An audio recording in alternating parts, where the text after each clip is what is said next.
Isang mapagpalang araw po sa ating lahat. Muli ako si Emmanuel o Alejandre. Ito ang aking daily devotion ngayong January 15. And for today, ating pag-uusapan si Satan, the deceiver and father of lies. Now, Satan is called the deceiver and father of lies because lying is his nature. Jesus said that when Satan lies, he is only speaking what comes from his own heart. From the beginning, Satan has worked to blind people from seeing God's truth. He does this by twisting words, hiding the truth, and making lies look attractive. The Bible teaches that Satan cannot create truth or life, only falsehood and death. In the Bible, Satan is real and active, but he is not equal to God. He is a defeated enemy who can only work within what God allows. Without God's grace, human hearts are easily fooled, but through Jesus Christ, the light of the truth shines and breaks Satan's lies. Sabi nga po sa John chapter 8 verse 44, you belong to your father, the devil, and you want to carry out your father's desires. He was a murderer from the beginning, not holding to the truth, for there is no truth in him.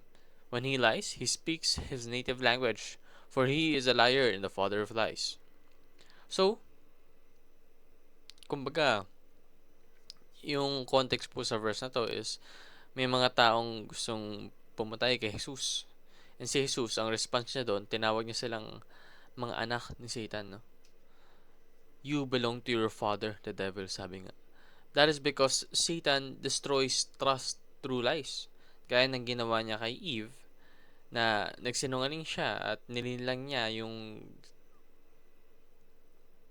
tao na yon just so that they will disobey God and eat from the fruit, forbidden tree. Forbidden fruit pala, no? So, yun talaga yung goal ni Satan, no? Para sumuway tayo sa ating Panginoon at lumayo tayo sa Kanya. That is why he uses every single twist that he can for us to be deceived and for us to be away from the truth. And aside from that, Satan darkens hearts to reject God's light. Maraming taong aware sa kautusan ng Panginoon, but they still do not obey it because they prioritize their own pleasure, their own wants, and they stray far away from the truth that God has provided us.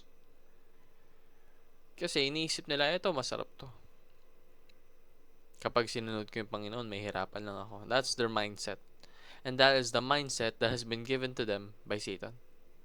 So, paano nga ba natin to i-counter? Well, depend on God's word as a standard of truth. Kapag ating mamarapate, nababasahin ng Biblia, makikita natin na gumamit ng mga Bible verses sa Satan upang manlinlang. Sinubukan din niyang gamitin yung sariling salita ng Panginoon upang magkaroon ng sarili niyang agenda. Ang ginawa niya lang, imbis na magpakatotoo sa talagang sinabi ng Panginoon, kunwari, ito yung sinabi ng Panginoon, twinis niya ng onte para kahit papaano magkaroon siya ng tsansa na mapakinggan.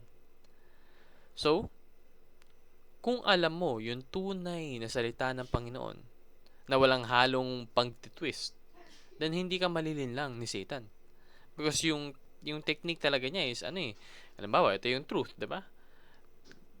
Babaguhin niya ng onti yung truth. So kung alam mo yung truth, tas binago niya yun, mapapansin mo. Malalaman mo na, eto, hindi ako maniniwala dito. Kasi this is far away from the truth. This is a modified version of it. Therefore, it is no longer the truth. So hindi ko to susundin. Now, in order for you to be safe, and alam mo talaga sa sarili mo na ito ay hindi truth or ito man ay truth, you should devote time and place to commune with God daily. Prayer is a very, very important and essential part of life. It is our way of communicating with God by expressing our very own persona, our very own needs, our very own feelings in a very direct way towards our God. And kapag hindi po natin ito ginagawa, the communication between God and we God in us is very, very hard to maintain. And kapag wala po tayong communication sa ating Panginoon, we cannot discern the spirit of truth from the spirit of lies.